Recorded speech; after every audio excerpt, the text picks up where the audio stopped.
ഇന്ന് നടന്ന degree prelims first ഫേസിന്റെ മാത്സ് എക്സ്പ്ലനേഷൻ ആണ് നമ്മളിവിടെ ചെയ്യാൻ പോകുന്നത്. നമ്മൾ പഠിച്ച ഭാഗത്തു നിന്ന് തന്നെയാണ് ചോദ്യങ്ങളെല്ലാം വന്നത്. നിങ്ങൾക്ക് കുറേ ചോദ്യങ്ങൾ ആൻസർ കിട്ടി എന്ന് ഞാൻ പ്രതീക്ഷിക്കുന്നു. ചോദ്യങ്ങൾ 20 എണ്ണം ഉണ്ട്. അതിൽ ഒരു 12 ചോദ്യങ്ങൾ നല്ല സിമ്പിൾ ആയിട്ടുള്ള ചോദ്യങ്ങൾ, അത്യാവശ്യം എല്ലാവർക്കും ചെയ്യാൻ പറ്റുന്ന ചോദ്യങ്ങൾ. ഒരു 4 ചോദ്യങ്ങൾ കുറച്ചുകൂടെ ലെവൽ കൂടിയ ഒരു മീഡിയം ലെവൽ ചോദ്യങ്ങൾ എന്ന് പറയാം. പിന്നെ ഒരു 4 ചോദ്യങ്ങൾ അത്യാവശ്യം ഡിഗ്രി ലെവലിന്റെ സ്റ്റാൻഡേർഡിൽ വന്ന ചോദ്യങ്ങൾ എന്ന് പറയാം. അപ്പൊ 20 ചോദ്യങ്ങളിൽ 12 4 ഒരു 16 ചോദ്യങ്ങൾ എന്തായാലും നിങ്ങൾക്ക് ചെയ്യാൻ പറ്റുന്നതായിരുന്നു.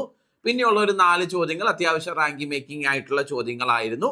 എന്നാൽ അത്യാവശ്യം നന്നായിട്ട് പഠിക്കുന്നവർക്ക് എല്ലാ ചോദ്യങ്ങളും ചെയ്യാൻ പറ്റും. മീഡിയം ലെവലിൽ പഠിക്കുന്നവർക്ക് ഒരു 16 ചോദ്യങ്ങളും ആവറേജ് ആയിട്ട് പഠിക്കുന്നവർക്ക് ഒരു 12 ചോദ്യങ്ങളും ചെയ്യാൻ പറ്റും എന്നാണ് എനിക്ക് മനസ്സിലാക്കാൻ കഴിഞ്ഞത്. വന്ന ചോദ്യങ്ങൾ ഓരോന്നായിട്ട് നമുക്ക് നോക്കാം. നമ്മുടെ ആദ്യത്തെ ചോദ്യം ഇതാണ്: the average of 2 numbers is A B if 1 number is A the other is. 2 സംഖ്യകളുടെ ആവറേജ് എ ബി ആണ്. ഓക്കെ, ആവറേജ് എ ബി ആണെങ്കിൽ അവയുടെ സം എന്നത് 2ab എന്ന് എഴുതാം. Some is equal to 2ab ആണ് അല്ലേ? എനിക്കറിയാം സം എന്ന് പറഞ്ഞാൽ ആവറേജിനെ നമ്പർ കൊണ്ട് ഗുണിക്കുന്നതാണ്. ആവറേജ് എ ബി ആണ്, നമ്പർ 2 ആണ്. അപ്പോൾ സം എന്ന് പറഞ്ഞാൽ 2ab. 2 സംഖ്യകളുടെ സം 2ab ആണ്. അതിൽ ഒരു നമ്പർ എ ആണ്. സെക്കൻഡ് നമ്പർ കാണണം. അപ്പോൾ സെക്കൻഡ് നമ്പർ കാണാൻ എന്താ ബുദ്ധിമുട്ടിരിക്കുന്നത്? സെക്കൻഡ് നമ്പർ കാണാൻ ഈ 2 സംഖ്യകളുടെ തുക 2ab അല്ലേ? അതിൽ നിന്ന് ഒരു നമ്പറായ എ കുറച്ചാൽ രണ്ടാമത്തെ നമ്പർ കിട്ടും. അപ്പോൾ second number 2ab minus A ആണ്. ഓപ്ഷൻ എ ആണ് കറക്റ്റ്, 2ab മൈനസ് എ. രണ്ടാമത്തെ ചോദ്യം: ഇഫ് 2 raised to x 1024 ആണെങ്കിൽ എക്സിന്റെ വില എത്ര എന്ന ചോദ്യം. 2 raised to x 1024 ആണെങ്കിൽ എക്സിന്റെ വില നമ്മൾ പഠിക്കുന്നുണ്ട്. 2 raised to 10 ആണ് മക്കളെ 1024 അല്ലേ? 2 raised to 10ന്റെ വിലയാണ് 1024. അതിൽ നിന്ന് എക്സിന്റെ വില 10 ആയിരുന്നു എന്ന് മനസ്സിലാക്കാം. സോ 2 raised to 10 ആണ് 1024. പഠിച്ചു വെച്ചോണേ. അപ്പോൾ എക്സിന്റെ വില 10 ആണ്. ഇതൊക്കെ നല്ല സിമ്പിൾ ചോദ്യമായിരുന്നു. ഓപ്ഷൻ സി 10 ആണ് കറക്റ്റ് ഉത്തരവായിട്ട് വരുന്നത്. മൂന്നാമത്തെ ചോദ്യം: ratio between 3 numbers is 2:3:4 and their sum is 27. Find the product of 3 numbers. അപ്പം 3 നമ്പേഴ്സ് ഉണ്ട്. 1 2 3 ഇങ്ങനെ 3 നമ്പേഴ്സ് ഉണ്ട്. ഈ 3 നമ്പേഴ്സിന്റെ റേഷ്യോ 2:3:4 ആണെന്ന് തന്നിട്ടുണ്ട്. അപ്പോൾ ഒരു നമ്പർ 2x എന്നെടുക്കാം, സെക്കൻഡ് നമ്പർ 3x എന്നെടുക്കാം, തേർഡ് നമ്പർ 4x എന്നെടുക്കാം. ആണോ? ഇതിൻ്റെ എല്ലാം സം 27 ആണെന്ന് ചോദ്യത്തിലുണ്ട്. ഇതെല്ലാം കൂടെ കൂട്ടുമ്പം 9x കിട്ടും. 9x ആണ് നമുക്ക് 27 എന്ന് കിട്ടുന്നത്. അതിൽ നിന്ന് x ഈക്വൽ ടു 27/9 3 എന്ന് കിട്ടും. x 3 ആണെങ്കിൽ എനിക്ക് ഈ സംഖ്യകളിലെ എല്ലാം പ്രൊഡക്റ്റ് ആണ് വേണ്ടത്.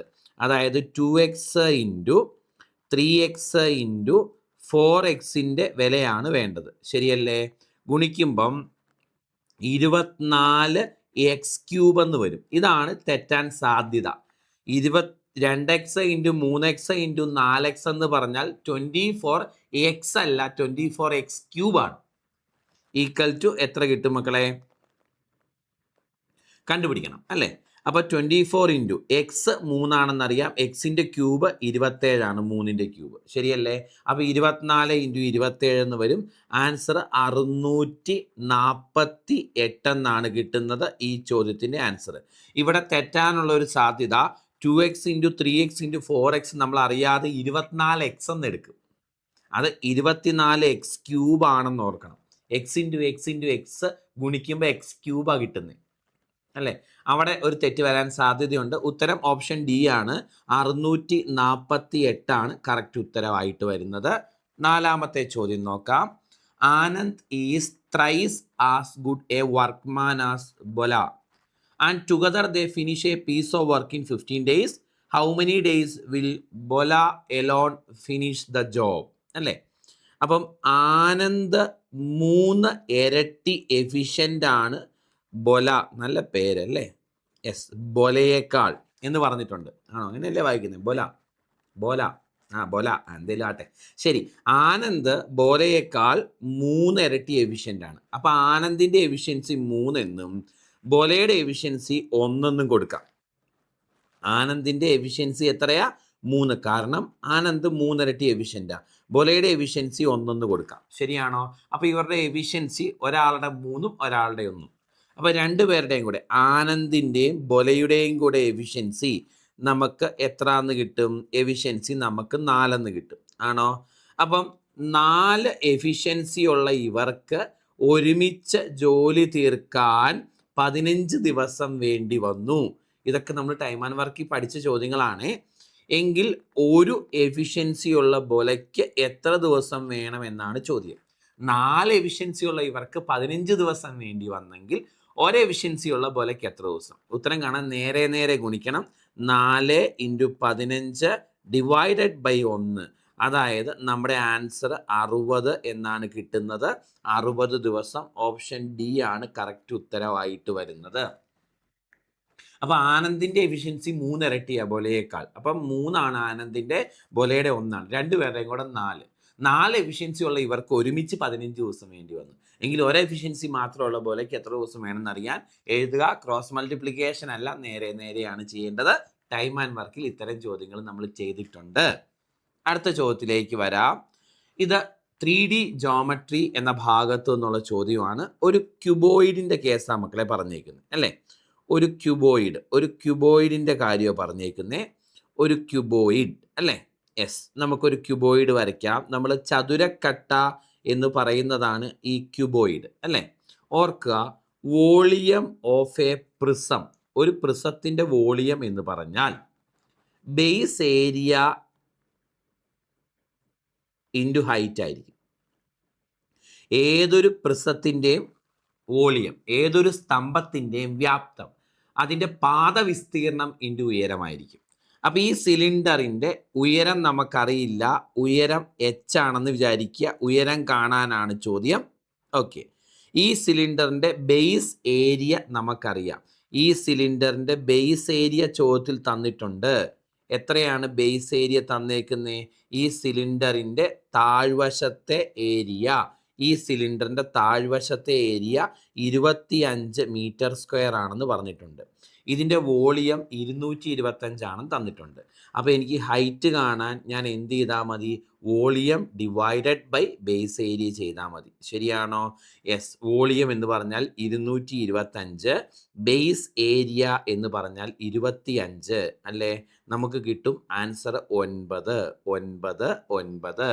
ഓപ്ഷൻ ബി ആണ് നമ്മുടെ കറക്റ്റ് ഉത്തരവായിട്ട് വരുന്നത്. അപ്പോൾ ഓർക്കുക, ഏതൊരു പ്രിസത്തിൻ്റെയും ഏതൊരു സ്തംഭത്തിൻ്റെയും വ്യാപ്തം എന്ന് പറഞ്ഞാൽ അതിൻ്റെ ബേസ് ഏരിയയെ ഹൈറ്റ് കൊണ്ട് ഗുണിക്കുന്നു. അപ്പോൾ ഹൈറ്റ് കാണാൻ വ്യാപ്തം ബൈ ബേസ് ഏരിയ ചെയ്താൽ മതി. അടുത്ത ചോദ്യം, നമ്മുടെ 6ാമത്തെ ചോദ്യം, how many terms are there in the AP? ഇതും എളുപ്പമുള്ള ഒരു ചോദ്യമായിരുന്നു. ഈ സമാന്തര ശ്രേണിയുടെ പദങ്ങളുടെ എണ്ണം 4, 7, 10 എക്സെട്ര 100. ഈ സമാന്തര ശ്രേണിയുടെ പദങ്ങളുടെ എണ്ണം. പദങ്ങളുടെ എണ്ണം n കാണാൻ equation z - a divided by d plus 1 ആണ്. z - a divided by d plus 1. z എന്ന് പറഞ്ഞാൽ അവസാന പദം 100, a എന്ന് പറഞ്ഞാൽ ആദ്യ പദം 4, ബൈ പൊതുവ്യത്യാസം എന്ന് പറഞ്ഞാൽ 3 പ്ലസ് 1. ശരിയാണോ? അപ്പം നമുക്ക് കിട്ടും 96 ഡിവൈഡഡ് ബൈ 3 പ്ലസ് 1, അല്ലേ? 96 ഡിവൈഡഡ് ബൈ 3 പ്ലസ് 1 32 ആണ്. 96 ബൈ 3 ആൻസർ 33 എന്നാണ് കിട്ടുന്നത്. ഈ ശ്രേണിയുടെ പദങ്ങളുടെ എണ്ണം ഓപ്ഷൻ സി 33 ആണ്. അടുത്ത ചോദ്യത്തിലേക്ക് വരാം. നമ്മുടെ 7ാമത്തെ ചോദ്യം ഇതാണ്. ഇത് അത്യാവശ്യം ഒരു നല്ല ചോദ്യമായിരുന്നു എന്ന് പറയാം. ഓക്കെ, അപ്പം ഇത്രയും നേരം നമ്മൾ ചെയ്ത ചോദ്യങ്ങളിൽ ഡിഗ്രി ലെവലിൻ്റെ ഒരു സ്റ്റാൻഡേർഡ് വന്ന ഒരു ചോദ്യം ഇതായിരുന്നു. Arun boat an item A and B for 192. അരുണിന് A എന്ന സാധനവും B എന്ന സാധനവും 192 രൂപയ്ക്ക് കിട്ടി. അപ്പം എയുടെ വില പ്ലസ് ബിയുടെ വിലയാണ് 192 എന്ന് പറയുന്നത്. ശരി, ഇനി പറഞ്ഞേക്കുന്ന കാര്യം, he sold the item A at A profit of 20%. A അയാൾ 20% ലാഭത്തിന് വിറ്റു. 20% ലാഭത്തിന് വിറ്റു എന്ന് പറഞ്ഞാൽ 120/100 എക്ക് വിറ്റു എന്നല്ലേ. എയുടെ 20% ലാഭത്തിന് വിറ്റെന്ന് പറഞ്ഞാൽ 120% ഓഫ് എ ആണ് വിറ്റ വില അല്ലേ. 120% ഓഫ് എ എന്ന് പറഞ്ഞാൽ 1.2 എ അല്ലേ മക്കളെ. 120% എന്ന് പറഞ്ഞാൽ 120/100 120/100 1.2 ആ. അപ്പൊ 20% ലാഭത്തിന് വിറ്റു എന്ന് പറഞ്ഞാൽ 1.2 എ വിലയ്ക്ക് വിറ്റു എന്നർത്ഥം. പ്ലസ് ബി 20% നഷ്ടത്തിന് വിറ്റു എന്ന് പറഞ്ഞാൽ 80% ഓഫ് ബിക്കാണ് വിറ്റത് അല്ലേ. 80% ഓഫ് ബി എന്ന് പറഞ്ഞാൽ 80/100 ബി അല്ലേ മക്കളെ. അത് 0.8 ബി ആണ്. അപ്പം ബി വിറ്റത് 0.8 ബി വിലയ്ക്കാണ് അല്ലേ. അപ്പോൾ ആകെ അയാൾക്ക് 8 രൂപ അധികം കിട്ടി, ലാഭം കിട്ടി എന്ന് പറഞ്ഞാൽ 192 + 8 200 രൂപ ഈ കച്ചവടത്തിൽ കിട്ടി എന്നർത്ഥം. അപ്പം എയുടെ വില പ്ലസ് ബിയുടെ ഒറിജിനൽ വില 192. എല്ലാ കച്ചവടവും കഴിഞ്ഞപ്പം 8 രൂപ ലാഭം കിട്ടി എന്ന് പറഞ്ഞാൽ 200 രൂപ കിട്ടി എന്നർത്ഥം ആണോ. ഇനി ആദ്യത്തെ സാധനം വിറ്റത് 20% ലാഭത്തിന്. അപ്പോൾ എയുടെ 120% കാണണം 1.2 എ ആണ്. ബി വിറ്റത് 20% നഷ്ടത്തിന്. അപ്പോൾ 0.8 ബി ആണ്. ഇത് കൂട്ടുമ്പം 200 കിട്ടണം. ഇനി ഞാൻ ചെയ്യുന്നത് നമുക്കിതിൽ നിന്ന് ബി ഒഴിവാക്കി കളയണം. അപ്പം ഞാൻ ഈ ഇക്വേഷന് ഒന്നാമത്തെ ഇക്വേഷൻ എന്നും ഈ ഇക്വേഷന് രണ്ടാമത്തെ ഇക്വേഷൻ എന്നും പേര് കൊടുക്കുവാണ്. ഞാൻ ഇനി ചെയ്യുന്നത് ഒന്നാമത്തെ ഇക്വേഷനെ മുഴുവനായിട്ട് 0.8 കൊണ്ട് ഗുണിക്കുവാണ്. ഓക്കെ, അപ്പം എങ്ങനെ വരും? ആദ്യത്തെ ഇക്വേഷൻ അങ്ങനെ തന്നെ എഴുതാം. 1.2 A plus 0.8 B is equal to 200. ഇതാണ് നമ്മുടെ രണ്ടാമത്തെ ഇക്വേഷൻ. ഒന്നാമത്തെ ഇക്വേഷനെ മുഴുവൻ 0.8 കൊണ്ട് ഗുണിച്ചു. അപ്പോൾ എ എന്നുള്ളത് 0.8 എ ആകും, പ്ലസ് ബി എന്നുള്ളത് 0.8 ബി ആകും, ഈസ് ഈക്വൽ ടു 192 ഇൻറ്റു 0.8 എന്ന് വരും. 192 ഇൻറ്റു 0.8 153.6 എന്ന് കിട്ടും. ഈ രണ്ട് ഇക്വേഷൻസ് തമ്മിൽ ഞാൻ അങ്ങ് കുറയ്ക്കുക. 1.2 എയിൽ നിന്ന് 0.8 എ കുറച്ചാൽ 0.4 എ എന്ന് കിട്ടും. ഇത് കുറയ്ക്കുമ്പോൾ 0 വരും. ഇത് ചെയ്യുമ്പോൾ നമുക്ക് 46.4 കിട്ടും. അതിൽ നിന്ന് നമുക്ക് എ കണ്ടുപിടിക്കാം. A is equal to 46.4 divided by 0.4 എന്ന് കിട്ടും. അതായത് 464/4 എന്ന് വരും. നമ്മുടെ ആൻസർ ആയിട്ട് വരുന്നത് 116 ആണ്. അപ്പോൾ എയുടെ വില 116 ആയിരുന്നു. ഓപ്ഷൻ എ ആണ് കറക്റ്റ് ഉത്തരവായിട്ട് വരുന്നത്. ഇതാണ് ഇതിൽ കുറച്ച് റേഞ്ചുള്ള ഒരു ചോദ്യമായിട്ട് പറയാൻ പറ്റുന്നത്. അടുത്ത ചോദ്യത്തിലേക്ക് വരാം. ഇത് നമ്മുടെ കോമ്പൗണ്ട് ഇൻട്രസ്റ്റ് എന്ന ഭാഗത്തു നിന്നുള്ള ചോദ്യമാണ്. ഇതും അത്യാവശ്യം ഒരു നല്ല ചോദ്യമായിട്ട് പരിഗണിക്കാം. നമ്മൾ ഇങ്ങനെ പഠിച്ചിട്ടുണ്ട്, 2 വർഷ കാലയളവിലേക്ക് സാധാരണ പലിശയും കൂട്ടുപലിശയും തമ്മിലുള്ള വ്യത്യാസം കാണാനുള്ള ഇക്വേഷൻ PR² ഡിവൈഡഡ് ബൈ 10,000. ഈ ഇക്വേഷൻ യൂസ് ചെയ്യുന്നത് 2 വർഷ കാലയളവിലേക്ക് സാധാരണ പലിശയും കൂട്ടുപലിശയും തമ്മിലുള്ള വ്യത്യാസം കാണാനാണ്, ഫോർ 2 years. അതുപോലെ 3 വർഷ കാലയളവിലേക്ക് സാധാരണ പലിശയും കൂട്ടുപലിശയും നമ്മൾ വ്യത്യാസം കാണാനുള്ള equation compound interest minus simple interest equal to എന്താ equation? PR² divided by 10,000 into 3 + R/100 3 + R/100 ഇങ്ങനെ ഒരു ഇക്വേഷൻ പഠിക്കുന്നുണ്ട്. ശരിയല്ലേ? ഇതാണ് 3 വർഷ കാലയളവിലേക്കുള്ള സാധാരണ പലിശയും കൂട്ടുപലിശയും തമ്മിലുള്ള വ്യത്യാസം കാണാൻ. ഈ ഇക്വേഷൻ്റെ ഉത്തരവാണ് ഇവിടെ 61 എന്ന് തന്നേക്കുന്നത്. അപ്പോൾ അതിലേക്ക് സബ്സ്റ്റിറ്റ്യൂട്ട് ചെയ്ത് സോൾവ് ചെയ്യാം. അപ്പോൾ 61 is equal to principal amount കണ്ടുപിടിക്കണം. R² എന്ന് പറഞ്ഞാൽ 25 ആണ്, ഡിവൈഡഡ് ബൈ 10,000 ആണ് താഴെ. ശരിയല്ലേ? ഇൻറ്റു 300 പ്ലസ് ആർ, അപ്പം 305 വരും. 305 അല്ലേ, 300 പ്ലസ് 5, 305/100 എന്ന് വരും അല്ലേ. സോൾവ് ചെയ്തെടുക്കാമല്ലോ. സോൾവ് ചെയ്യുമ്പം നമുക്ക് ഈ 25ഉം ഇതും കൂടെ വെട്ടിക്കളയാം. 400 വരും അല്ലേ. അപ്പോൾ പ്രിൻസിപ്പൽ എമൗണ്ട് കാണാൻ ബാക്കിയുള്ളതെല്ലാം മുകളിലേക്ക് പോകും.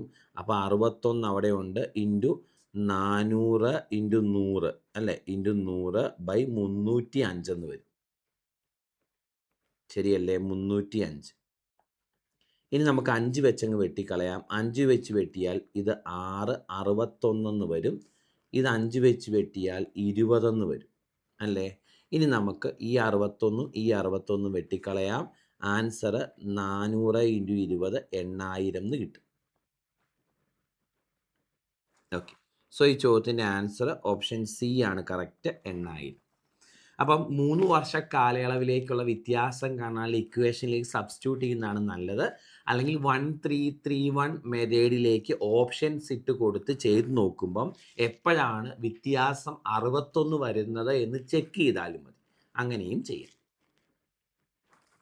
അടുത്ത ചോദ്യത്തിലേക്ക് വരാം. യെസ്, ഇത് ഏത് ചാപ്റ്ററിലെ ചോദ്യമാണ്?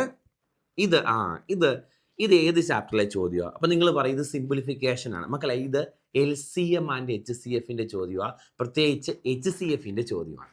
ഓക്കെ, ഇത് സിംപ്ലിഫൈ ചെയ്യാനാണ് ചോദ്യം.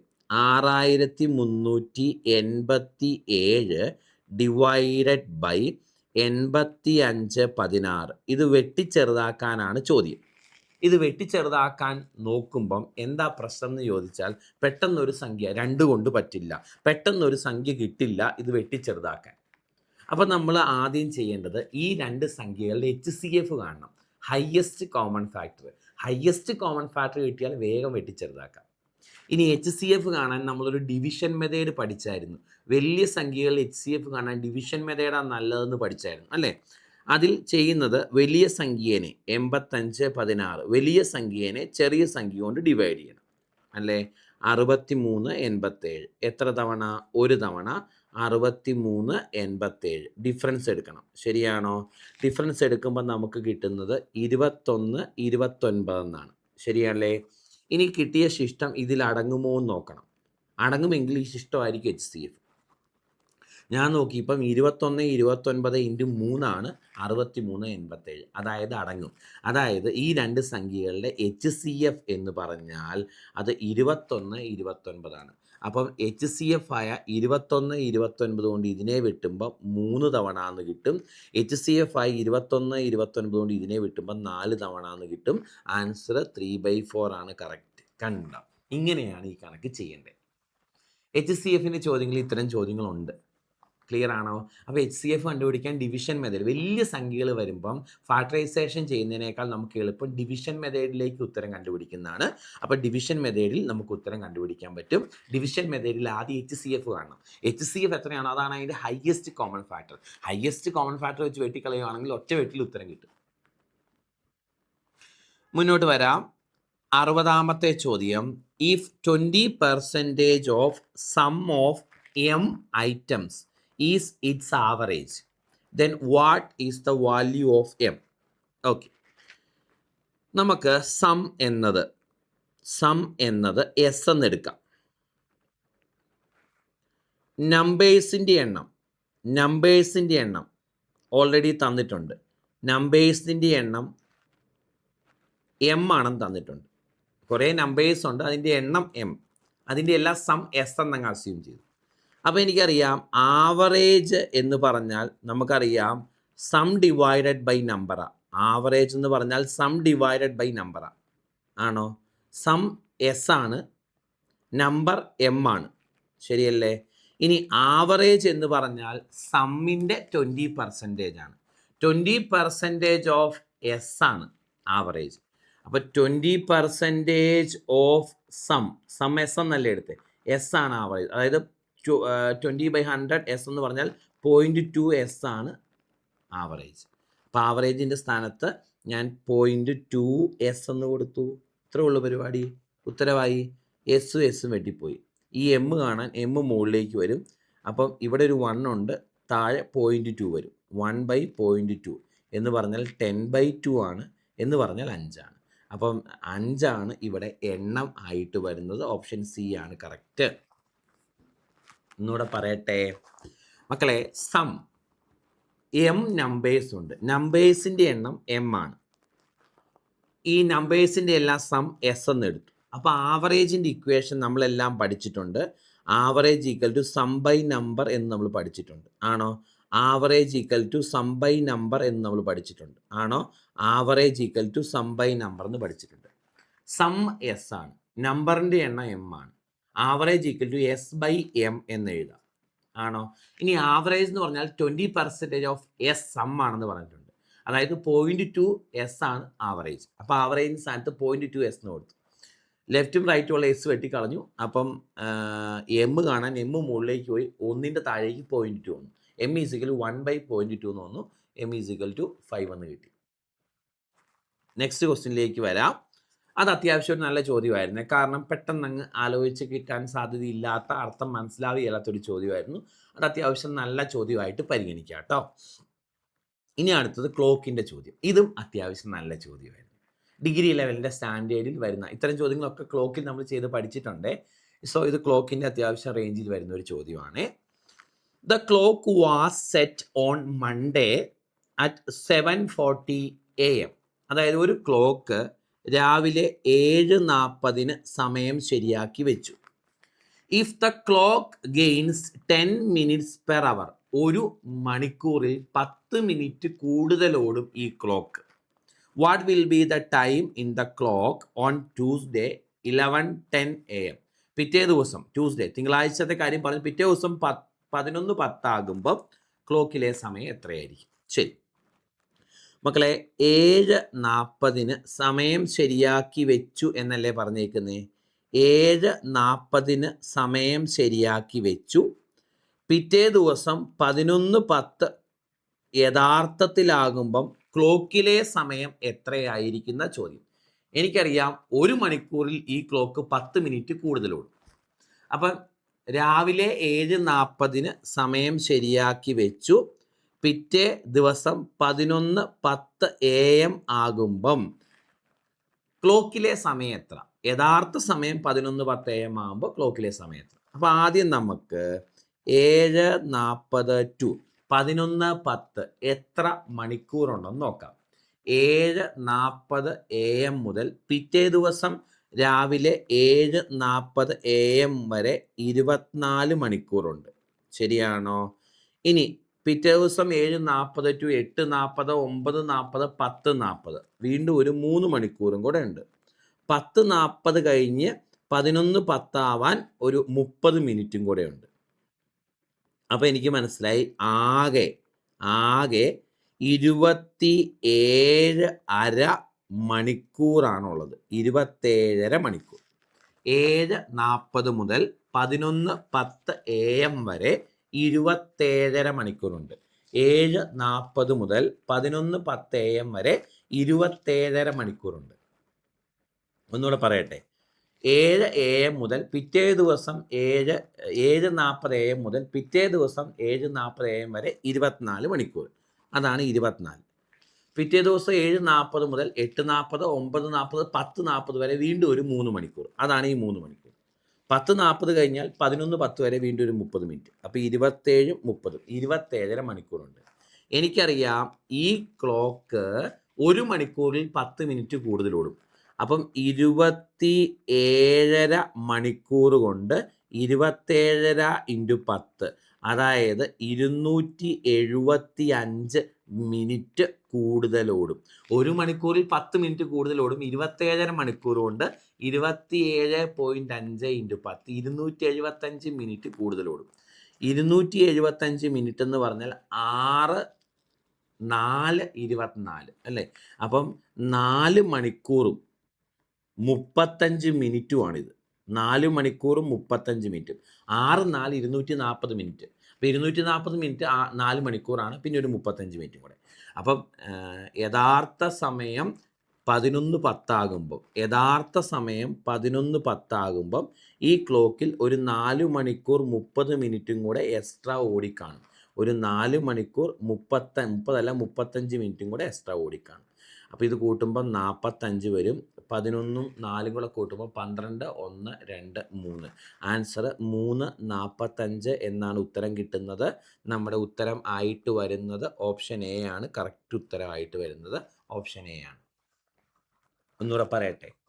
7:40 എന്ന സമയത്ത് ഒരു ക്ലോക്ക് ശരിയാക്കി വെച്ചു. പിറ്റേ ദിവസം 11:10 യഥാർത്ഥത്തിൽ 11:10 ക്ലോക്കിൽ എത്രയാകുന്ന. അപ്പോൾ ആദ്യം ഞാൻ ചെയ്തത് 7:40 മുതൽ പിറ്റേ ദിവസം 11:10 വരെ എത്ര സമയമുണ്ടെന്ന് നോക്കി.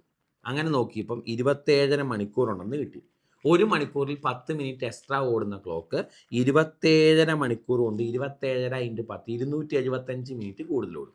275 മിനിറ്റ് എന്ന് പറഞ്ഞാൽ 4 മണിക്കൂറും 35 മിനിറ്റും കൂടുതൽ ഓടും. അപ്പം യഥാർത്ഥത്തിൽ 11:10 ക്ലോക്കിൽ 4 മണിക്കൂറും 35 മിനിറ്റും കൂടെ എക്സ്ട്രാ ഓടും. ക്ലോക്കിൽ 3:45 കാണിക്കത്തുള്ളൂ. ഇതും അത്യാവശ്യം നല്ല ക്വസ്റ്റ്യൻ ആയിരുന്നു കേട്ടോ. അടുത്ത ചോദ്യത്തിലേക്ക് വരാം. Today is Monday. കലണ്ടറിൻ്റെ സിമ്പിൾ ചോദ്യമാണ് അല്ലേ. സോ ടുഡേ മൺഡേ ആണ്. ഇന്ന് മൺഡേ ആണെങ്കിൽ 61 ദിവസങ്ങൾക്ക് ശേഷം ഏത് ദിവസം? ഈ 61 ദിവസത്തിൽ എത്ര ഓഡ് ഡേയ്സ് ഉണ്ടെന്ന് നോക്കണം അല്ലേ. 7 കൊണ്ട് ഹരിക്കും കിട്ടുന്ന ശിഷ്ടത്തെയാണ് ഒറ്റ ദിവസം എന്ന് പറയുന്നത്. സോ ഉള്ളത് 5 ഓഡ് ഡേയ്സ് ആണ്. ശരിയല്ലേ. എത്ര ഓഡ് ഡേയ്സ് ഉണ്ടോ അത് മൺഡേയുടെ കൂടെ കൂട്ടുന്നതായിരിക്കും ഉത്തരം. മൺഡേ +5 നമുക്ക് സാറ്റർഡേ എന്ന് കിട്ടും. തിങ്കളാഴ്ചയോട് 5 കൂട്ടിയാൽ കിട്ടുന്നത് സാറ്റർഡേ ആണ്. ഈ ചോദ്യത്തിൻ്റെ ഉത്തരം നമുക്ക് കിട്ടുന്നത് സാറ്റർഡേ എന്നാണ്. ഓപ്ഷൻ ബി ആണ് കറക്റ്റ് ഉത്തരം. അടുത്ത ചോദ്യത്തിലേക്ക് വരാം. സൺ കോഡിംഗ് ഡീകോഡിംഗ് എന്ന ഭാഗത്ത് നിന്നാണ്. സണ്ണിൻ്റെ കോഡ് തന്നിട്ടുണ്ട്. സണ്ണിൻ്റെ കോഡ് HFM എന്നാണ്. ഓക്കെ, അപ്പോൾ സണ്ണിൻ്റെ കോഡുണ്ട്. അടുത്തത് സ്റ്റാറിൻ്റെ കോഡുണ്ട് അല്ലേ. സ്റ്റാറിൻ്റെ കോഡ് തന്നേക്കുന്നത് HGZI എന്നാണ്. അങ്ങനെയെങ്കിൽ നമ്മളോട് കണ്ടുപിടിക്കാൻ ചോദിച്ചേക്കുന്നത് എന്തിൻ്റെ കോഡാണ് മക്കളെ? കണ്ടുപിടിക്കാൻ ചോദിച്ചേക്കുന്നത് ഗാലക്സിയാണ് അല്ലേ. ഗാലക്സിയുടെ കോഡാണ്. ശരി, നമുക്കറിയാം ഇവിടെ ചെയ്യേണ്ടത് S 19ാമത്തെ ലെറ്ററാണ്, H 8ാമത്തെ ലെറ്ററാണ്. ഇത് രണ്ടും കൂട്ടുമ്പം 27 വരുന്നുണ്ട്. U 21ാമത്തെ ലെറ്ററാണ്, F 6ാമത്തെ ലെറ്ററാണ്. ഇത് തമ്മിൽ കൂട്ടുമ്പം 27 വരുന്നുണ്ട്. N 14ാമത്തെ ലെറ്ററാണ്, M 13ാമത്തെ ലെറ്ററാണ്. ഇത് തമ്മിൽ കൂട്ടുമ്പം 27 വരുന്നുണ്ട്. S 19ാമത്തെ ലെറ്ററാണ്, H 8ാമത്തെ ലെറ്ററാണ്. കൂട്ടുമ്പോൾ 27. T 20 ആണ്, G 7 ആണ്. കൂട്ടുമ്പോൾ 27. A 1 ആണ്, Z 26 ആണ്. കൂട്ടുമ്പോൾ 27. R 18 ആണ്, I 9 ആണ്. കൂട്ടുമ്പോൾ 27. ഇതെല്ലാം കൂട്ടുമ്പം 27 വരുന്നുണ്ട്. അപ്പോൾ കൂട്ടുമ്പോൾ 27 വരുത്തുക അല്ലെങ്കിൽ ഓപ്പോസിറ്റ് ലെറ്റർ എടുക്കുക എന്ന അർത്ഥം. അപ്പം G 7ാമത്തെ ലെറ്ററാണ്. കൂട്ടുമ്പോൾ 27 വരണമെങ്കിൽ ഇവിടെ 20 വരണം. 20 എന്ന് പറഞ്ഞാൽ T ആണ്. എന്നാലേ കൂട്ടുമ്പോൾ 27 വരത്തുള്ളൂ. A 1 ഇവിടെ Z വന്നാലേ കൂട്ടുമ്പം 27 വരുള്ളൂ അല്ലേ. അപ്പം T Z തുടങ്ങുന്ന ഓപ്ഷൻ ബാക്കിയും കൂടെ ചെയ്യണം. L 12 ആണ്. അപ്പോൾ ഇവിടെ 15 വന്നാലേ കൂട്ടുമ്പോൾ 27 വരത്തുള്ളൂ. A 1 ആണ്. അപ്പോൾ ഇവിടെ Z വന്നാലേ കൂട്ടുമ്പോൾ 27 വരത്തുള്ളൂ. X 24 ആണ്. അപ്പോൾ ഇവിടെ 3 വന്നാലേ കൂട്ടുമ്പോൾ 27 വരത്തുള്ളൂ. Y 25 ആണ്. അപ്പോൾ ഇവിടെ 2 വന്നാലേ കൂട്ടുമ്പോൾ 27 വരത്തുള്ളൂ. സോ TZOZCB ഓപ്ഷൻ എ ആണ് കറക്റ്റ് ഉത്തരമായിട്ട് വരുന്നത്. Next question. Looking at A portrait of a man Arun set അല്ലേ. അപ്പോൾ അരുൺ ഒരു ഫോട്ടോ നോക്കി പറയുവാണ്. അരുൺ ഒരു ഫോട്ടോയിലുള്ള ഒരാളെ നോക്കി പറയുവാണ്. ഫോട്ടോയിലിരിക്കുന്ന ഒരാളെ നോക്കി അരുൺ പറഞ്ഞു. ഇങ്ങനെയാണ് അരുൺ പറഞ്ഞത്. His mother is the wife of my father's son. എൻ്റെ അച്ഛൻ്റെ മകൻ്റെ വൈഫാണ് അവൻ്റെ അമ്മ അല്ലേ. His mother is the wife of my father's son അല്ലേ. അപ്പം ഈ പറയുന്നയാൾ അരുണാണ്. അരുണിൻ്റെ ഫാദറിൻ്റെ അല്ലേ. അരുണിൻ്റെ ഫാദറിൻ്റെ സണ്ണിൻ്റെ, അതാരാ, അരുൺ തന്നെ, വൈഫാണ് അവൻ്റെ അമ്മ, ആ ഫോട്ടോയിൽ കാണുന്ന ആളുടെ അമ്മ. ഇതാണ് പറഞ്ഞേക്കുന്നത് അല്ലേ.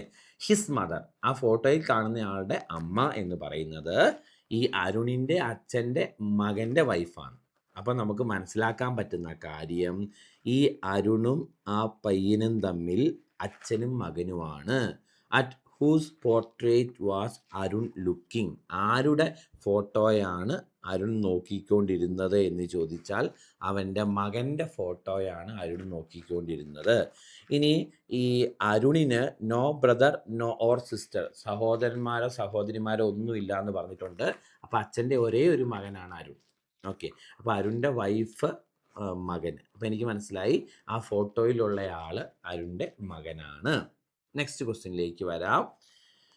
ഡയറക്ഷൻ എന്ന ഭാഗത്തു നിന്നുള്ള ചോദ്യമാണ്. Sanju was facing east, Sanju ഈസ്റ്റിലേക്ക് നോക്കി നിൽക്കുന്നു. He walks 4 metre forward, 4 metre മുന്നോട്ട് നടക്കുന്നു.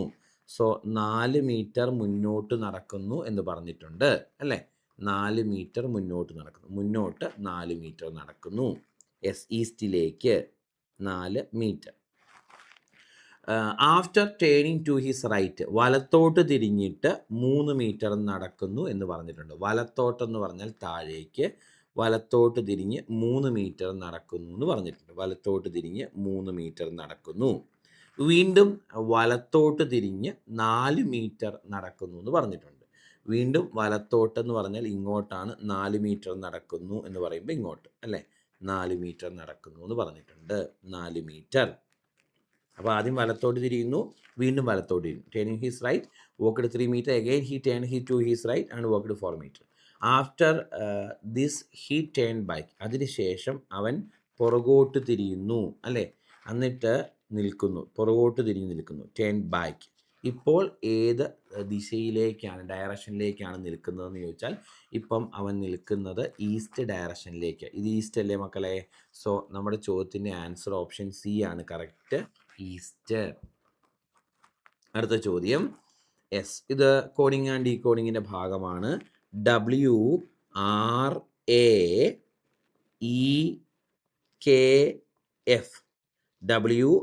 WRAEKF ഇതിൻ്റെ കോഡ് കണ്ടുപിടിക്കാനാണ് ചോദ്യം അല്ലേ. നമുക്ക് ഡബ്ല്യുവിൻ്റെ കോഡ് ഇവിടുന്ന് നോക്കി പറയാം. ദേ മക്കളെ, ഇവിടെ ഒരു W കിടപ്പുണ്ട്. ഡബ്ല്യുവിൻ്റെ കോഡായിട്ട് ഇവിടെ തന്നേക്കുന്ന 7. അപ്പോൾ എനിക്ക് മനസ്സിലായി ഡബ്ല്യുവിൻ്റെ കോഡ് 7. ഇനി ആറിൻ്റെ കോഡായിട്ട് തന്നേക്കുന്നത് ഇതാണ് 6. 6ൻ്റെ കോഡായിട്ട് 0. സോ 6ൻ്റെ കോഡ് 0. എയുടെ കോഡ് ഇവിടെയുണ്ട്. എയുടെ കോഡ്, എയുടെ കോഡ് രണ്ടാമത്തേതാണ്, അത് 5. എയുടെ കോഡ് 5. ഇനിയുള്ളത് ഇ ആണ്. ഇയുടെ കോഡ് ഇവിടെ തന്നിട്ടുണ്ട്, ഇതാണ് ഇയുടെ കോഡ്, അത് 4. ഇയുടെ കോഡ് 4. ഓക്കെ. ഇനിയുള്ളത് കെ ആണ്. കെയുടെ കോഡ്, കെ ഇവിടെയുണ്ട്, കെയുടെ കോഡ് 8. കെയുടെ കോഡ് 8. ഓക്കെ. ഇനിയുള്ളത് എഫ് ആണ്. എഫ് ദേ ഇവിടെ ലാസ്റ്റ് കിടപ്പുണ്ട്, എഫിൻ്റെ കോഡ് 2. ഓക്കെ. സോ ഇതാണ് ആൻസർ. ഏതാ മക്കളെ അത്? Option D, 70, 54, 82. ഇതിലെ റോങ് ആയിട്ടുള്ളത് ഏതാണെന്ന് കണ്ടുപിടിക്കാനാണ് ചോദ്യം. ഓക്കെ, നമുക്ക് നോക്കാം. 6, 15, 28, 44, 66, 91. ഇതിലെ റോങ് ആയിട്ടുള്ളത് കണ്ടുപിടിക്കണം. ഇവിടെ എത്ര കൂടി? 9 കൂടി. ഇവിടെ എത്ര കൂടി? 13 കൂടി അല്ലേ. ഇവിടെ എത്ര കൂടി? 28, 38, 16 കൂടി. ഇവിടെ എത്ര കൂടി നോക്കിയേ? 21 കൂടി. 22, 44, 22 കൂടി. ഇവിടെ എത്ര കൂടി? 25. ഇവിടെ റോങ് വൺ ആയിട്ടുള്ളത് 44 മക്കളെ. അതെങ്ങനെയാണെന്ന് മനസ്സിലായാൽ, എങ്ങനെയാണെന്ന് പറഞ്ഞാൽ, ഇവിടെ കൂടിയത് എത്രയാ? 4. ഇവിടെ കൂടിയത് 3 അല്ലേ. ഇവിടെ 4 തന്നെ കൂടണം. അതായത് ഇവിടെ 17 വരണം. ഇവിടെ 17 വന്നെങ്കിൽ ഇവിടെ 44 പകരം 45 ആകും. ഇവിടെ 45 ആയാൽ ഇവിടെ 22 പകരം 21 ആകും. അപ്പോൾ എല്ലാം ശരിയാകും. കണ്ടോ, ഇവിടെ 4 ആകും ഡിഫറൻസ്, ഇവിടെയും 4 ആകും ഡിഫറൻസ്, ഇവിടെയും 4 ആകും ഡിഫറൻസ്, എല്ലാം കറക്റ്റ് ആകും. അപ്പം 44ൻ്റെ സ്ഥലത്ത് 45 ആയിരുന്നെങ്കിൽ കണ്ടോ എല്ലാം കറക്റ്റ്. 9, 13, 17 ഇത് വരും. 21 കണ്ടോ, 25 ഓർഡർ എല്ലാം കറക്റ്റ് ആകും. ഇവിടെ 44 പകരം 45 ആണെങ്കിൽ ഇത് 9, ഇത് 13, ഈ ഡിഫറൻസ് 17. അതായത് ഇതും തമ്മിൽ ഡിഫറൻസ് 17, ഇതും തമ്മിൽ ഡിഫറൻസ് 21, ഇതും തമ്മിൽ ഡിഫറൻസ് 25. കണ്ടോ, ഈ ഡിഫറൻസ് എല്ലായിടത്തും ഒരേപോലെ 4 വരും. അപ്പോൾ ഈ 44 പകരം അവിടെ 45 ആണ് വരേണ്ടത്. അപ്പോൾ ഇവിടെ ചേരാത്തയാൾ ഓപ്ഷൻ സി ആണ് 44. ഇതും കുറച്ചൊന്ന് ടഫായിട്ട് നമുക്ക് ഫീൽ ചെയ്യും, കാരണം പെട്ടെന്ന് ആലോചിച്ചാൽ കിട്ടേണ്ടതല്ല. ഞാൻ ഒന്നുകൂടെ പറഞ്ഞു തരാം. ഇവിടെ ശ്രദ്ധിച്ച് കേട്ടോ മക്കളെ. അതായത്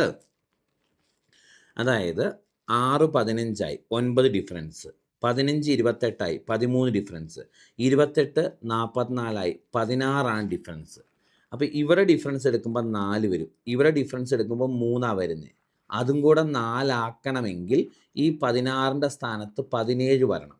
ഇവിടെ 17 ആണ് വരുന്നതെങ്കിൽ ഇവിടെ 45 വരും അല്ലേ. അവിടെ 45 വന്നാൽ 22 എന്നുള്ളത് 21 വരും, ബാക്കി സെയിം ആവും അല്ലേ. അപ്പോൾ എനിക്ക് മനസ്സിലാവും ഇവിടെ 17 വരുന്നെങ്കിൽ ഈ ഡിഫറൻസ് 4 വരും, ഇവിടെ 21 വരുന്നെങ്കിൽ ഈ ഡിഫറൻസ് 4 വരും, ഇവിടെ 21 ആണെങ്കിൽ ഇവിടെ 25 ആയതുകൊണ്ട് ഈ ഡിഫറൻസ് 4 വരും. എല്ലാം ഓർഡറിൽ വരും. അപ്പോൾ 9 വ്യത്യാസം, 13 വ്യത്യാസം, 17 വ്യത്യാസം, 21 വ്യത്യാസം, 25 വ്യത്യാസം, ഈ ഒരു ക്രമം വരണമെങ്കിൽ 44ൻ്റെ സ്ഥാനത്ത് 45 വരണം. അപ്പോൾ കൂട്ടത്തിൽ പെടാത്തത് അല്ലെങ്കിൽ തെറ്റായി കിടക്കുന്നത് 44 ആണ്. അടുത്ത ചോദ്യത്തിലേക്ക് വരാം. ഇത് നല്ല ചോദ്യമാണ്. ഇതും അത്യാവശ്യം ഒരു റേഞ്ചുള്ള ചോദ്യമാണെന്ന് വേണമെങ്കിൽ പറയാം. കാരണം ചെയ്യാൻ പറ്റും, പക്ഷെ നമുക്ക് ശ്രദ്ധിച്ച് ചെയ്തെങ്കിൽ ഉത്തരം തെറ്റിപ്പോവും.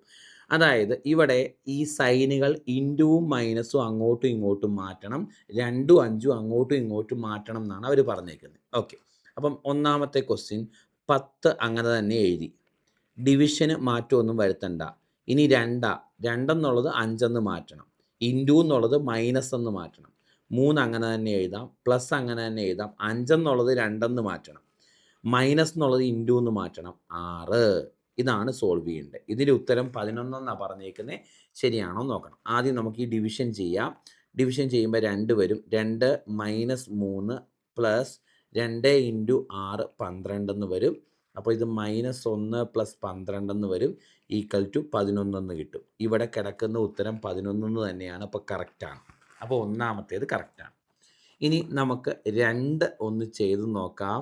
ചെയ്യുമ്പം 5 എന്നുള്ളത് 2 എന്ന് മാറ്റി എഴുതണമെന്ന് പറഞ്ഞിട്ടുണ്ട്, ഇൻറ്റു എന്നുള്ളത് മൈനസ് എന്ന് മാറ്റി എഴുതണം, 4 അങ്ങനെ തന്നെ എഴുതാം, പ്ലസ് അങ്ങനെ തന്നെ എഴുതാം, 2 എന്നുള്ളത് 5 എന്നാക്കണം, മൈനസ് ഇൻറ്റു എന്നാക്കണം, 6 അങ്ങനെ തന്നെ എഴുതാം, ഡിവിഷൻ 3ഉം അങ്ങനെ തന്നെ എഴുതാം. സോൾവ് ചെയ്യാം. ആദ്യം ഡിവിഷൻ ചെയ്യുമ്പോൾ ഇത് 2 എന്ന് വരും, ഇനി ഇത് -2 വരും, പ്ലസ് 5 × 2 10 വരും, ഈക്വൽ ടു ഇതിൻ്റെ ഉത്തരം 8 എന്നാണ് കിട്ടുന്നത്. ഇവിടെ കിടക്കുന്നത് 11 എന്നാണ് തെറ്റ്. അപ്പോൾ ഇതിൽ മനസ്സിലാക്കാൻ പറ്റുന്ന കാര്യം ഓപ്ഷൻ എ ആണ്, ഓൺലി 1, ഒന്നാമത്തേത് മാത്രമേ കറക്റ്റ് ആയിട്ടുള്ളൂ. അടുത്ത ചോദ്യത്തിലേക്ക് പോകാം നമുക്ക്. Which one is largest? നമ്മളിത് നമ്പേഴ്സിൽ പഠിക്കുന്നതാണ്. അതായത് 3 2കൾ തന്നിട്ട് ഈ 3 2കൾ കൊണ്ടുണ്ടാക്കാൻ കഴിയുന്ന ഏറ്റവും വലിയ സംഖ്യ ഏതെന്ന് ചോദിച്ചാൽ ഏറ്റവും ആദ്യത്തേത് ബേസ് ആക്കി എഴുതണം, ബാക്കിയുള്ളതെല്ലാം അതിൻ്റെ പവറാക്കി എഴുതണം. അതാണ് അതുകൊണ്ടുണ്ടാക്കാൻ കഴിയുന്ന ഏറ്റവും വലിയ സംഖ്യ എന്ന് നമ്പേഴ്സിൽ നമ്മൾ നോട്ടായിട്ട് പഠിച്ചിട്ടുണ്ട്. സോ ഓപ്ഷൻ എ ആണ് കറക്റ്റ്. ഇപ്പം 4 5കൾ തന്നേക്കുക. ഇങ്ങനെ 4 5കൾ തന്നിട്ട് ഈ 4 5കൾ കൊണ്ടുണ്ടാക്കാൻ കഴിയുന്ന ഏറ്റവും വലിയ സംഖ്യ ഏതെന്ന് ചോദിച്ചാൽ ആദ്യത്തെ 5 അവിടെ എഴുതുക, ബാക്കി എത്ര 5 ഉണ്ടോ അതെല്ലാം പവറാക്കി ഒരുമിച്ച് എഴുതുക എന്ന് നമ്മൾ പഠിച്ചിട്ടുണ്ട് അല്ലേ. ഇതാണ് 4 5കൾ കൊണ്ടുണ്ടാക്കാവുന്ന ഏറ്റവും വലിയ നമ്പർ. ഇനി 5 7കൾ തന്നിട്ടുണ്ട്. 5 7കൾ കൊണ്ടുണ്ടാക്കാവുന്ന ഏറ്റവും വലിയ നമ്പർ ചോദിച്ചാൽ ഒരു 7 ബേസ് ആക്കി എഴുതുക, ബാക്കി എത്ര 7 ഉണ്ടോ അതെല്ലാം ഒരുമിച്ച് പവറാക്കി എഴുതുക. അതുപോലെ 3 2കൾ കൊണ്ടുണ്ടാക്കാവുന്ന ഏറ്റവും വലിയ നമ്പർ ചോദിച്ചാൽ ഒരു 2 ബേസ് ആക്കി എഴുതുക, ബാക്കിയുള്ള 2 എല്ലാം പവറാക്കി എഴുതുക. പഠിച്ചിട്ടുണ്ട് നമ്പേഴ്സിൽ. അടുത്ത ചോദ്യം, ഇത് ബോഡ്മാസിൻ്റെ ചോദ്യമാണ്. 1/4 പ്ലസ് 1/4 പ്ലസ് 1/4 ഇൻറ്റു 1/4 മൈനസ് 1/4. എനിക്ക് തോന്നുന്നു എക്സാമിന് ഇവിടെ പ്ലസ് അല്ല കേട്ടോ മക്കളെ, ഇവിടെ ഡിവിഷൻ ചിഹ്നമാണ്. ഇവിടെ തന്നിരിക്കുന്നതിൽ മാറി കിടക്കുന്നതാണ് ഡിവിഷനാണ്. ഈ ഭാഗത്ത് ഡിവിഷനാണ്. ഓക്കെ, ഈ ഭാഗത്ത് ഡിവിഷനാണ്, അത് എഴുതിയപ്പം മാറിയേക്കുന്നതാണ്. ഇത് ഡിവിഷൻ ചിഹ്നമാണ് കേട്ടോ. യെസ്, ഇത് ഡിവിഷനാണ്. പരീക്ഷയ്ക്ക് വന്നത് ഡിവിഷനാണ്. യെസ്, ഡിവിഷനാണെന്ന് മനസ്സിലാക്കണം. ഓക്കെ, അങ്ങനെയെങ്കിൽ നമുക്ക് ആദ്യം ചെയ്യേണ്ട സ്റ്റെപ്പ് ഈ ഡിവിഷൻ്റെ സ്റ്റെപ്പാണ്. ശരിയാണോ? ഇതിൻ്റെ ഉത്തരം 1/4/1/4 1 കിട്ടും അല്ലേ? അപ്പോൾ ബാക്കി 1/4 പ്ലസ് 1 ഇൻറ്റു 1/4 മൈനസ് 1/4 എന്ന് വരും. ഇനി ഈ മൾട്ടിപ്ലിക്കേഷൻ ചെയ്യണം. അപ്പോൾ 1/4 പ്ലസ് 1/4 മൈനസ് 1/4 എന്ന് കിട്ടും അല്ലേ? 1/4 നിന്ന് 1/4 കുറച്ചാൽ നമുക്കറിയാം 0 ആണ്. ബാക്കി വരുന്നത് 1/4 ആണ്. ഈ ചോദ്യത്തിൻ്റെ ആൻസർ 1/4 എന്നാണ് കിട്ടുന്നത്. ഓപ്ഷൻ എ ആണ് കറക്റ്റ് ഉത്തരവായിട്ട് വരുന്നത്. അപ്പം നമ്മുടെ ഫസ്റ്റ് പ്രിലിംസിൻ്റെ മാത്സിൻ്റെ ക്വസ്റ്റ്യൻസ് എല്ലാം നമ്മൾ ചെയ്ത് കഴിഞ്ഞിട്ടുണ്ട്. നിങ്ങൾക്ക് എല്ലാവർക്കും ഇത് മനസ്സിലായി എന്ന് പ്രതീക്ഷിക്കുന്നു. ഒരു 12 ചോദ്യങ്ങൾ ഞാൻ പറഞ്ഞ പോലെ സിമ്പിളായിരുന്നു, എല്ലാവർക്കും കിട്ടും. ഒരു 16 എണ്ണം അല്ലെങ്കിൽ 15 എണ്ണം വരെ നിങ്ങൾക്ക് അത്യാവശ്യം മീഡിയം ലെവലുള്ളവർക്കും ചെയ്തെടുക്കാമായിരുന്നു. ഒരു 3-4 ചോദ്യങ്ങളാണ് റാങ്കിങ് മേക്കിംഗ് ചോദ്യങ്ങളായിട്ട് വന്നിട്ടുള്ളത്.